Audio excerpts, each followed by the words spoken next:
Rahul sir, तुम्ही असं म्हटलं होतं की हिंदी भाषा सक्ती विरोधात निघणारा हा मोर्चा भविष्यात ठाकरेंच्या युतीची, ठाकरे बंधूंच्या युतीची नांदी असू शकते, असं एक विधान तुम्ही केलं आहे. त्यावर उदय सामंत असं म्हणतात की संजय राऊतांचं या आधीचं एकही बाकी खरं ठरलेलं नाही आणि मोर्चात पक्ष एकत्र आले तर युती होते असं बघा, नाही. आम्ही उदय सामंतकडे काय भविष्य विचारलेलं नाही. माझी किती भाकितं खरी झाली आणि त्या भाकितामुळे ते कसे मंत्री झाले 3-1 वर्षापूर्वी हे त्यांना पक्का माहिती आहे. त्याच्यामुळे हा प्रश्न भाकिताचा नसून राजकीय आकलनाचा आहे. मिंदे गटात जे लोक गेले ते बालबुद्धीचे लोक आहेत. जशी हिंदीची सक्ती होते तशी त्यांच्यावर पक्ष सोडण्याची सक्ती मोदी आणि शहांनी केली आणि त्या सक्तीविरुद्ध ते स्वाभिमानानं उभे राहिले नाही. आम्ही हिंदी विरोधात स्वाभिमानानं उभे राहिलो. बरोबर आहे. हे सक्तीपुढे शरणागती पत्करणारे उदय सामंतांसारखे हे सगळे त्यांचे सहकारी आहेत. प्रश्न असा आहे की महाराष्ट्राच्या हितासाठी आम्ही एकत्र येतो आहे. याच्याबद्दल ह्या लोकांना पोट दुखण्याचं कारण नाही. तुम्ही तुमचं राजकारण करताय.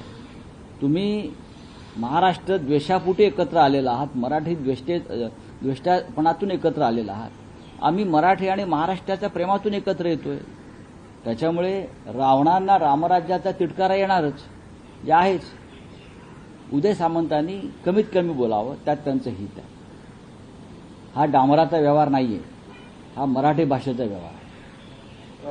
अजित पवार असं म्हणत आहेत की मोर्चा निघूच नये यासाठी प्रयत्न सुरू आहेत. म्हणजे जी सक्ती आहे हिंदी भाषेची त्याबद्दल सरकारही विचार करत आहे आणि कोणी मोर्चा काढावा, ठाकरे बंधूंनी एकत्र यावं येऊ नये हा त्यांचा वैयक्तिक प्रश्न आहे. त्याच्यामध्ये कोणी मागपूट सुरू. बरोबर आहे त्यांचं म्हणणं.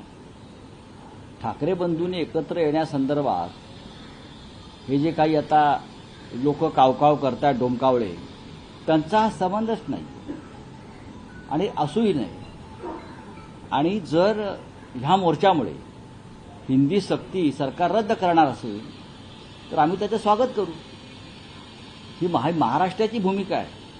11.5 कोटी मराठी जनतेनं एका आवाजात सांगितलेलं आहे आम्हाला ही सक्ती मान्य नाही. आणि ही लोकभावना मराठी जनतेची हे सरकार स्वीकारणार असेल आणि त्याच्यावरती काही निर्णय घेणार असेल तर नक्कीच आम्ही त्यांचं स्वागत करू. शेवटी लोकभावनेपुढे सरकारला झुकावं लागतं. पण समजा जर हिंदी सक्तीचा विरोध राज्य सरकारनं मागे घेतला तर अशा वेळेस जे ठाकरे बंधू मोर्चाच्या निमित्तानं एकत्र येणार होते, दिसणार होते महाराष्ट्राच्या जनतेला, त्याचं मग काय, म्हणजे ते कसं मग पुढे पाहायला? हे पहा, हा निर्णय आम्ही घेऊ काय करायचे. तुम्हाला एवढं लांब जायची गरज नाही. या क्षणी माननीय उद्धव ठाकरे आणि माननीय राज ठाकरे यांनी एकत्र येऊन मराठीसाठी आंदोलन छेडण्याचा निर्णय घेतला. यात खरं म्हणजे सगळं आलेलं आहे. यात सगळं आलं, ज्याला बिटवीन द लाईन्स म्हणतात. बरं का, हा तुम्ही समजून घेतला पाहिजे. 2 पक्षांमध्ये आणि 2 पक्षांच्या कार्यकर्त्यांमध्ये उत्तम संवाद, सुसंवाद असल्यामुळे आम्हाला भविष्याची चिंता वाटत नाही.